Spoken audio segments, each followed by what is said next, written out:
दोस्तों, आपका स्वागत है आपके अपने YouTube चैनल PRG एजुकेशन में। ठीक है ना। यहाँ पे हम बात करने वाले हैं क्लास 12 के भौतिक विज्ञान के बारे में। ठीक है ना। भौतिक विज्ञान के फर्स्ट चैप्टर आपके फर्स्ट के बारे में। ठीक है ना। तो यहाँ पे बहुत ही बढ़िया तरीके से अच्छे से आपका एक छोटा सा सेशन होने वाला है। ठीक है ना।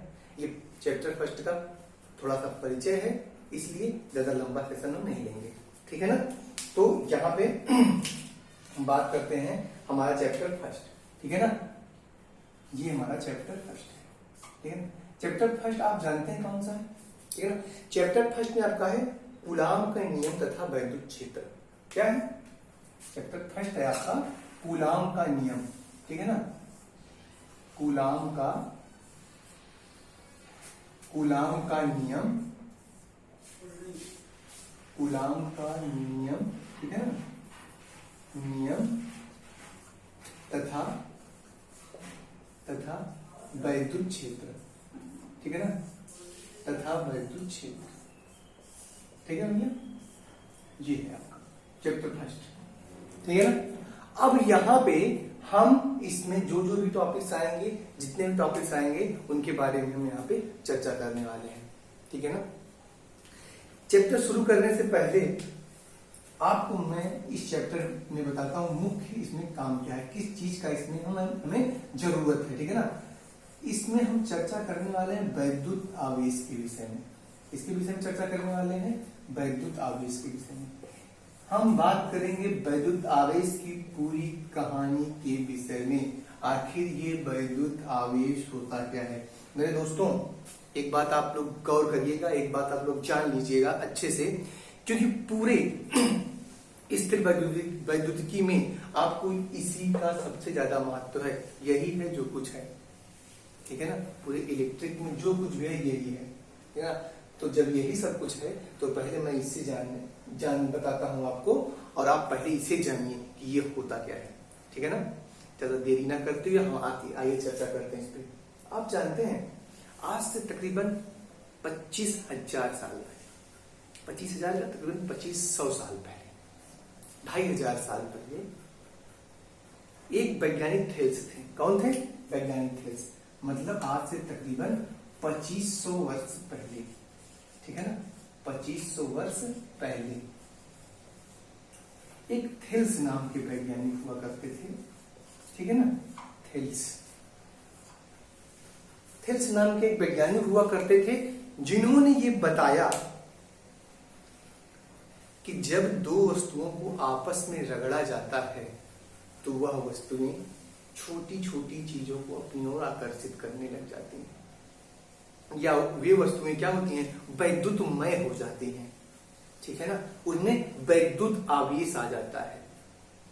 आवेश आ जाता है। आवेश के विषय में उन्होंने ये नहीं बताया, बस उन्होंने इतना बताया कि अगर दो वस्तुओं को आपस में परस्पर रगड़े। आप मेरे दोस्त, मेरे भाई, मेरे से आप लोग एक बात तो जरा गौर किए हैं कभी, ये हाथ को, अपने हाथ को हम बराबर रगड़ते रहते हैं, जिसमें देखिए गर्माहट आ जाती है। आ जाती है कि नहीं आ जाती है। एनर्जी एक इसमें डिक्रीज होने लगती है। और एनर्जी भैया कहाँ है, जहां आवेश आएंगे, आवेश होंगे, चार्जेज होंगे, कुछ वहीं पे उत्पन्न होगी।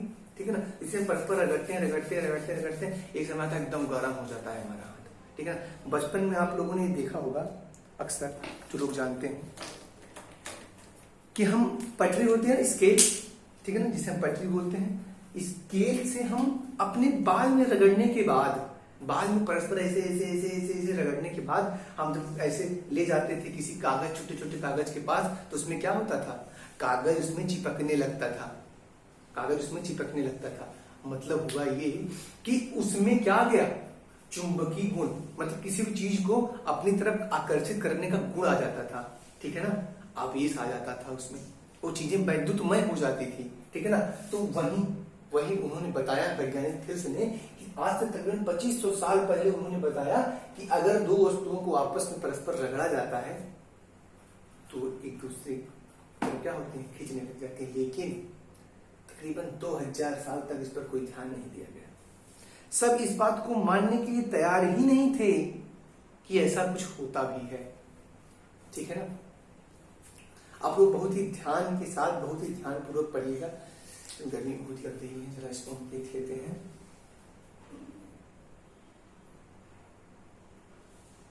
ठीक है, तो हुआ ये कि इस पर जब कोई ध्यान नहीं दिया गया तो 2000 साल तक कुछ जब पता नहीं चला इसका, तो सन 1600 ईस्वी में इंग्लैंड के एक साइंटिस्ट आए जिनका नाम था डॉक्टर गिलबर्ट। क्या नाम था? Doctor Gilbert. देखिए, हम किसी चीज को जानने से पहले उसके इतिहास के बारे में जानते हैं, ठीक है ना। डॉक्टर गिलबर्ट आए। कौन आया? Doctor Gilbert. कब आए? सन 1600 ईस्वी में, ठीक है ना। डॉक्टर गिलबर्ट सन 1600 करीबन 15वीं शताब्दी में डॉक्टर गिलबर्ट, सॉरी 17वीं शताब्दी में इन्होंने बताया कि कोई भी पदार्थ वो आपस में, जब हम उसे आपस में रगड़ते हैं या आपस में घर्षण करते हैं तो उनमें क्या आ जाता है? आवेश आ जाता है, वो वैद्युतमय हो जाते हैं, ठीक है ना। उन्होंने बताया कि ऐसे ही बहुत सारे पदार्थ हैं, बहुत सारी चीजें हैं जो आपस में रगड़े जाने के बाद आवेशित हो जाती हैं, मतलब कि वैद्युतमय हो जाती हैं, ठीक है ना। तो उन्होंने बताया कि जब हम क्या करते हैं, कांच की कोई छड़ हो, ठीक है ना, कांच की छड़ को क्या करते हैं? रेशम के कपड़े के साथ रगड़ते हैं, ठीक है ना। रेशम के कपड़े के साथ रगड़ते हैं तो भैया मेरे क्या होता है? रेशम के कपड़े के साथ जब वो रगड़ी जाती है तो वो क्या होती है? परस्पर आवेशित हो जाती है। क्या होती है? आवेशित हो जाती है, ठीक है ना। तो रेशम के कपड़े के साथ रगड़ने पर जब उसपे कोई चार्ज आ जाते हैं, आवेशित हो जाती है, तो हम कहते हैं कि ये क्या हो गई? वैद्युतमय हो गई है, उसमें आकर्षण का गुण आ जाता है। मतलब कि यह है रेशम का कपड़ा, ठीक है ना, रेशम, ठीक है। अब रेशम से अगर हम किसी कांच की छड़ को, ठीक है ना, ये कांच की छड़ है, ठीक है ना, कांच की छड़ को अगर हम रगड़ते हैं भैया तो क्या होगा? इसका रेशम से जो है क्या होगा? धनावेश तो इस पर जाएगा नहीं। अभी हम बताएंगे क्या होता है आगे। कांच की छड़ से कुछ इलेक्ट्रॉन निकलेंगे और कहां जाएंगे? रेशम पर आ जाएंगे, ठीक है ना, रेशम पर आ जाएंगे। अब रेशम क्या होगा? ऋणावेशित हो जाएगा। क्या हो जाएगा? ऋणावेशित हो जाएगा। और ये क्या हो जाएगा? धनावेशित हो जाएगा। ये ऋणावेशित और ये धनावेशित, ठीक है। तो क्या हुआ? ये ऋणावेशित है और ये धनावेशित हो गई, ठीक है ना। अब ये बात बताया कौन? साइंटिस्ट एक आए, फ्रैंकलिन ने बताया भैया, ठीक है ना। फ्रैंकलिन ने बताया, ठीक है ना। फ्रैंकलिन ने बताया कि ऐसा होता है कि जब रेशम की छड़ को क्या किया जाता है? कांच की छड़ के साथ हम रगड़ते हैं तो कांच क्या करता है? कांच का इलेक्ट्रॉन रेशम पे चला जाता है और रेशम की छड़ क्या होती है? ऋणावेशित हो जाती है और धनावेशित हो जाता है। सेम यही कंडीशन होती है आबनूज की छड़ और बिल्ली की खाल के साथ। जब बिल्ली की खाल से आबनूज की छड़ को रगड़ा जाता है तो बिल्ली की खाल से कुछ इलेक्ट्रॉन निकल करके और कहां चले जाते हैं? आबनूज की छड़ पर चले जाते हैं, जिससे आबनूज की छड़ ऋणावेशित हो जाती है और बिल्ली की खाल जो है क्या होती है? धनावेशित हो जाती है, ठीक है ना। बिल्ली की खाल हमारी धनावेशित हो जाती है, ठीक है ना। बिल्ली की खाल हमारी धनावेशित, तो यही इसी को हम क्या कहते हैं? विद्युतमय हो गई है, ठीक है ना। ये बातें क्लियर हो गई कि 2500 साल पहले जो था, 2000 साल तक कोई चीज ने ध्यान नहीं दिया। फिर गिलबर्ट ने बताया कि बहुत से ऐसे वस्तुएं होती हैं जो एक दूसरे को आकर्षित करती हैं। फिर फ्रैंकलिन ने बताया कि धनावेश होता है, ऋणावेश होता है। लेकिन मेरे भाई, आपने कभी ध्यान दिया कि आखिर आवेश क्या होता है? ये तो कहानी थी, सामने बता दिया, लेकिन आप जानते हैं कि इसकी डिफिनेशन क्या होगी? हम इसे बताएंगे कैसे, डिफाइन कैसे करेंगे? लेकिन हम बताते हैं आपको कि हम इसे कैसे डिफाइन करेंगे, ठीक है ना। देखिए, डिफिनेशन को आज हम लोग निकालेंगे अपने हाथ से, ना कहीं हमने लिखा है ना हमने कहीं से देखा है। मैं आपको बताता हूं कि डिफिनेशन आप कैसे निकालेंगे। देखिए ध्यान से, ठीक है। जैसा कि आप जानते हैं कि जब दो पदार्थों को आपस में क्या किया जाता है, रगड़ा जाता है, घर्षण किया जाता है, क्योंकि स्थिर वैद्युतिकी है। तो जब दो पदार्थों को आपस में क्या परस्पर रगड़ा जाता है, घर्षण किया जाता है, तो उसमें किसी भी पदार्थ को, किसी भी विपरीत आयन वाले या किसी भी पदार्थ को आकर्षित करने का या प्रतिकर्षित करने का गुण आ जाता है। ठीक है ना। जब, अब हमारे साथ आप लोग लिखिएगा, ठीक है ना, जब दो पदार्थों को आपस में रगड़ा जाता है, आपस में रगड़ा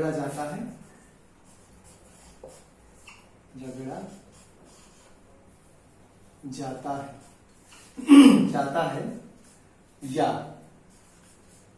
उनके मध्य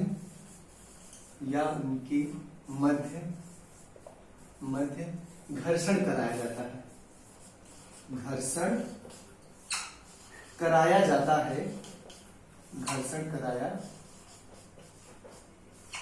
जाता है, घर्षण कराया जाता है, कराया जाता है, तो उनमें किसी भी पदार्थ को, किसी भी पदार्थ को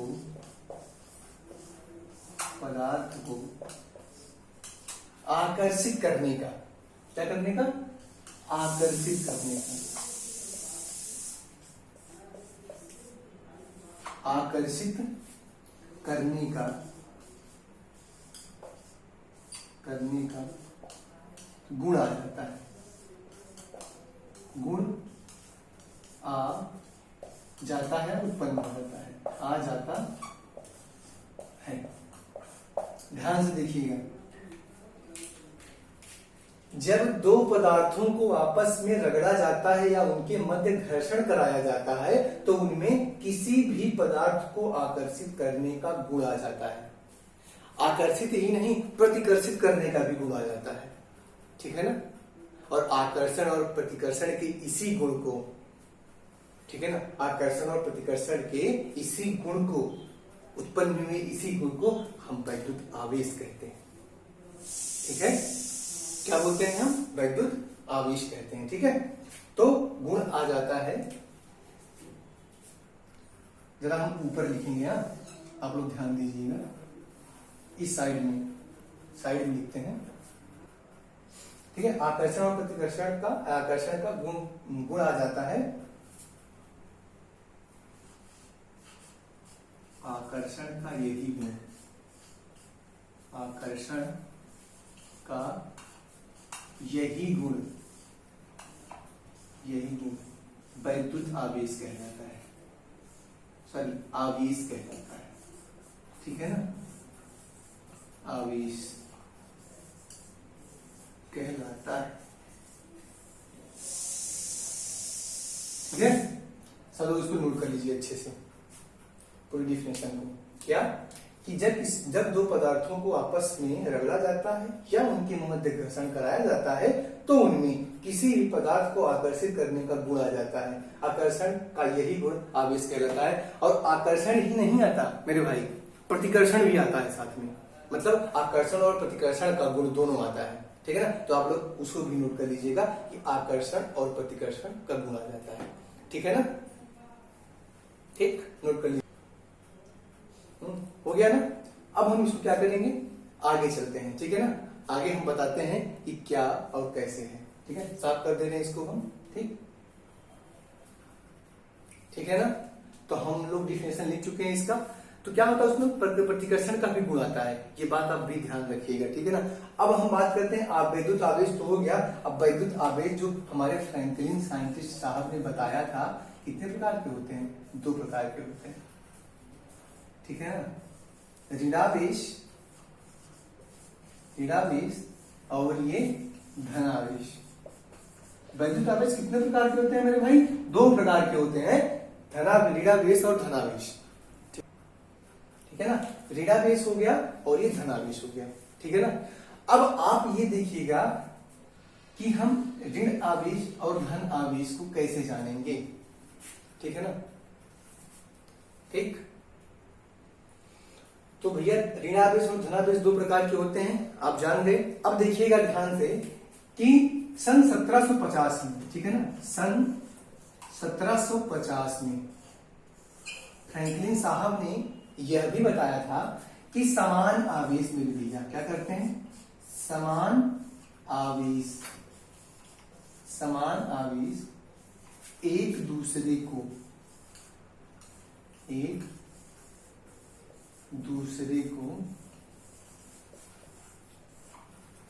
प्रतिकर्षित करेंगे। क्या करेंगे, प्रतिकर्षित करेंगे,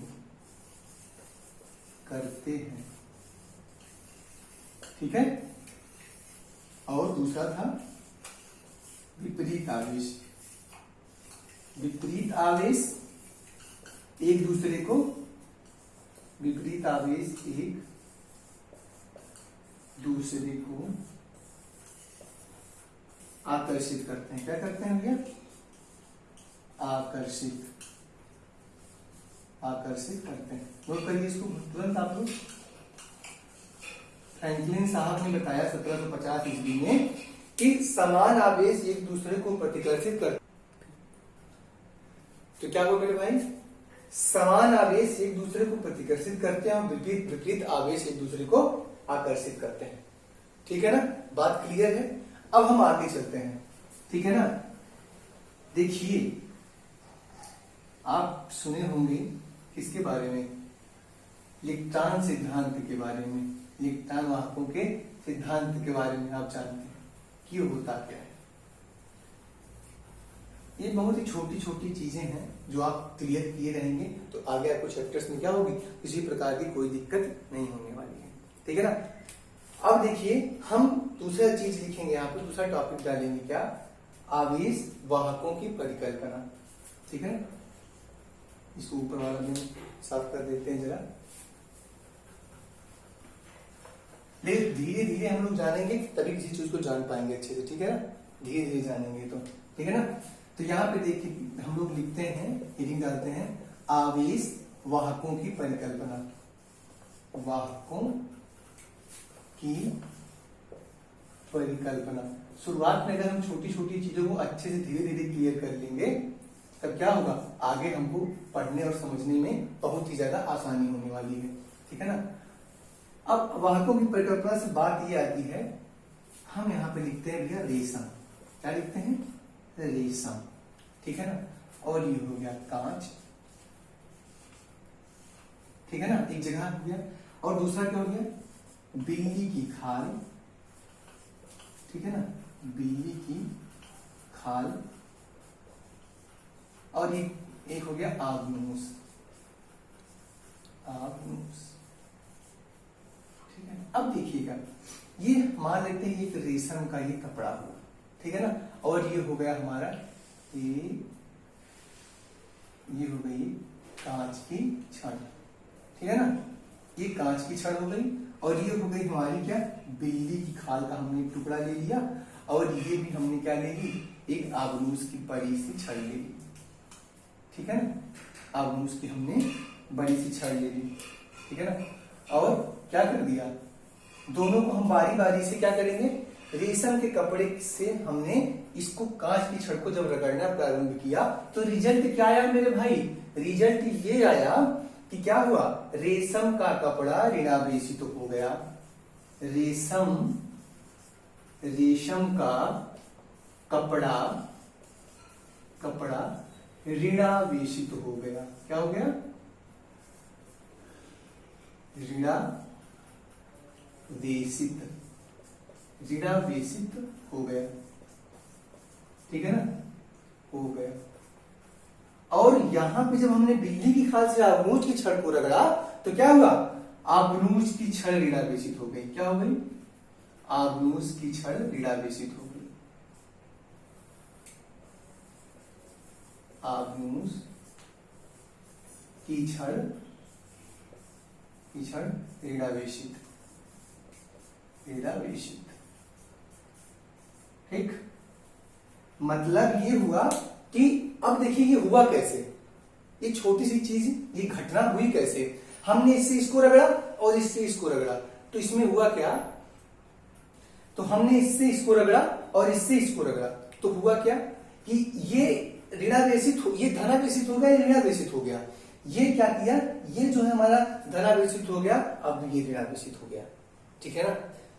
तो अब हुआ ये कि इलेक्ट्रॉन या प्रोटॉन कोई ना कोई तो मेरे भाई एक दूसरे की तरफ ट्रांसफर हुआ ही हुआ है।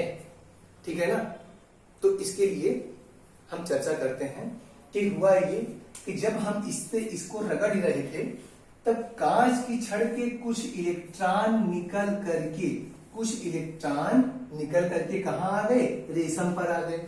और जब रगड़ रहे थे इससे इसको, तो इसमें से कुछ इलेक्ट्रॉन निकल करके कहां आ गए मेरे भाई, यहां आ गए। तो इससे हुआ ये कि हमारा जब इसका इलेक्ट्रॉन इसमें निकल कर आया तो हुआ ये कि कांच की छड़ धनावेशित हो गई और रेशम का कपड़ा ऋणावेशित हो गया।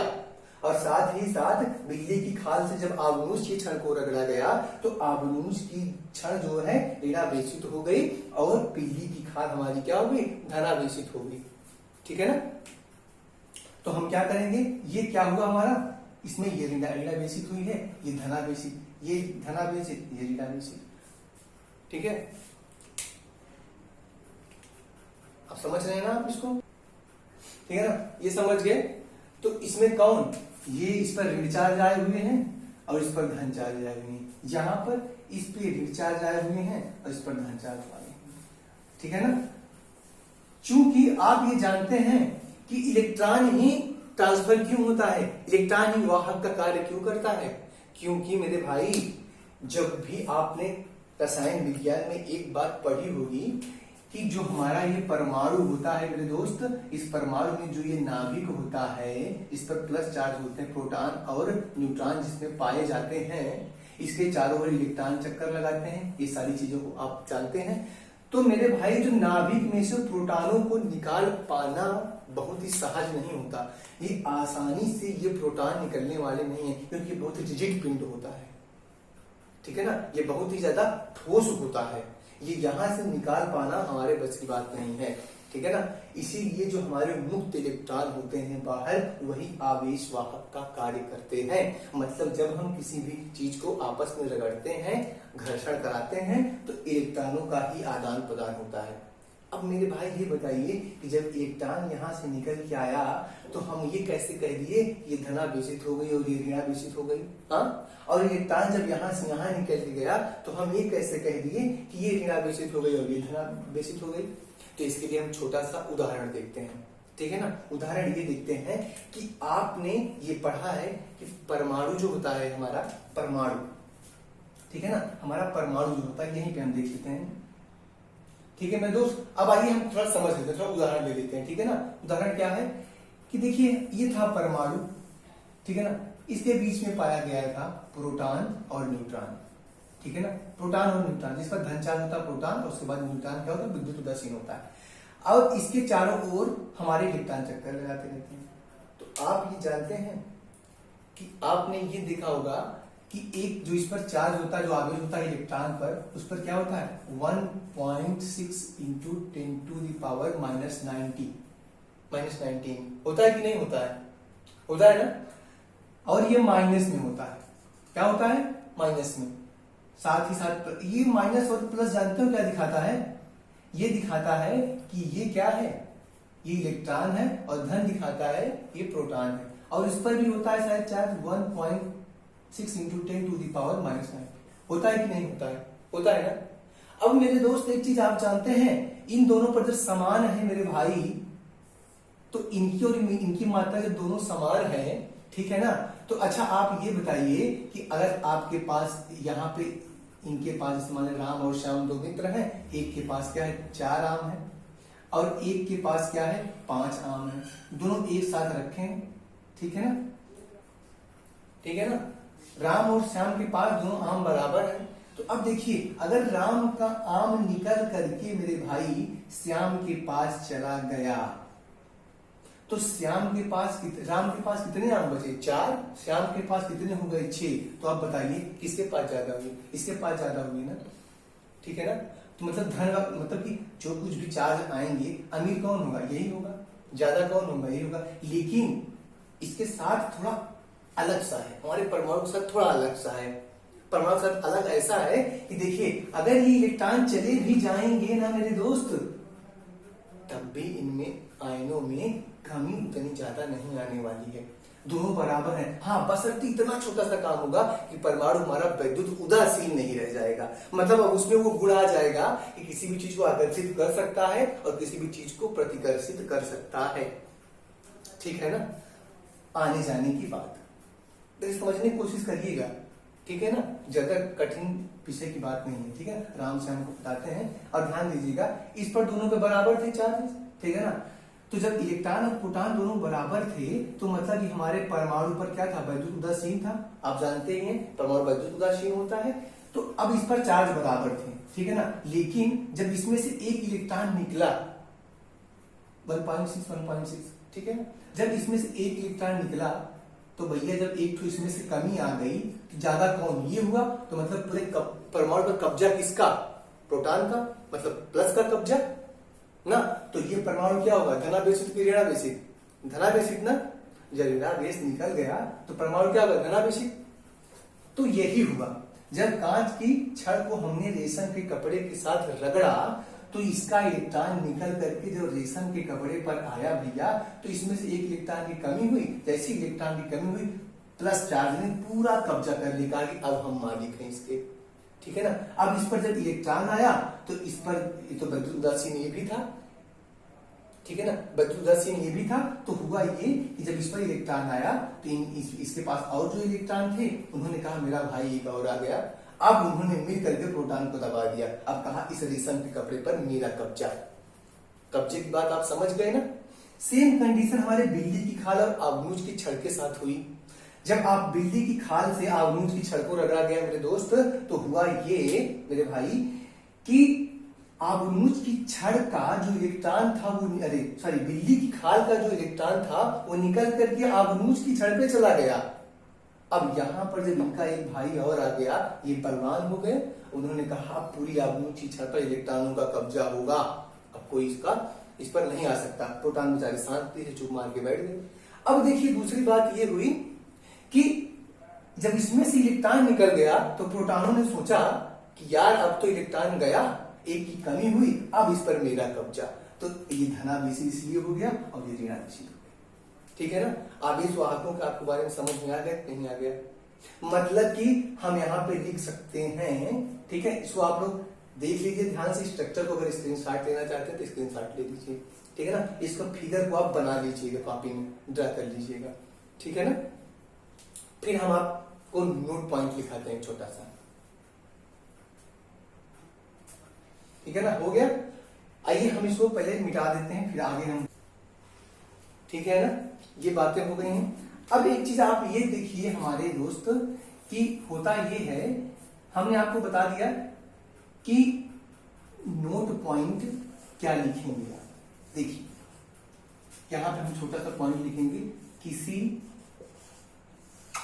ठीक है ना, किसी पदार्थ में, किसी पदार्थ में इलेक्ट्रॉनों की कमी, इलेक्ट्रॉन की कमी उसके धनावेश, उसके धनावेशित होने, धनावेशित होने के गुण को प्रदर्शित करती है, गुण को प्रदर्शित करती है, प्रदर्शित करती है, ठीक है। और नेक्स्ट है हमारा कि किसी पदार्थ में इलेक्ट्रॉनों की बढ़ोतरी, इलेक्ट्रॉन की बढ़ोतरी बढ़ोतरी, ठीक है ना। बढ़ोतरी क्या करती है? बढ़ोतरी ऋणावेशित होने को, उसके क्या करती है? उसके ऋणावेशित, ठीक है ना, ऋणावेशित होने के गुण को प्रदर्शित करती है, गुण को दिखाती है, गुण को दिखाती। नोट कर लीजिएगा जरा, राइटिंग में थोड़ा गड़बड़ है, उस पर आप लोग गौर मत करिएगा, बस देखिए ही सब आपका मैटर क्या मिलता है, ठीक है ना। इसे नोट करिए जल्दी से, ठीक है ना। इसको आप लोग नोट करिए अच्छे से, हो गया।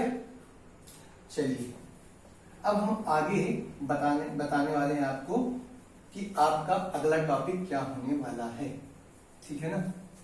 देखिए हम ज्यादा डिफिनेशंस तो नहीं लिखे हैं, लेकिन अब आगे से हम और ढेर सारी डिफिनेशन को लिखेंगे और उसे समझेंगे कि हम क्या क्या आगे होने वाला है, ठीक है ना।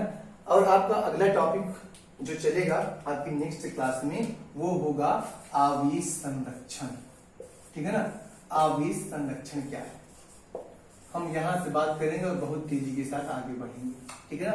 ये नेक्स्ट क्लास में आपका चलेगा और आप इसे जरा पढ़ करके और ध्यान से समझ लीजिएगा, और उसके बाद फिर हम आपको समझाते हैं, ठीक है ना, आवेश संरक्षण का, ठीक है। तो इसी के साथ आपकी ये सेशन समाप्त होता है। Thank you.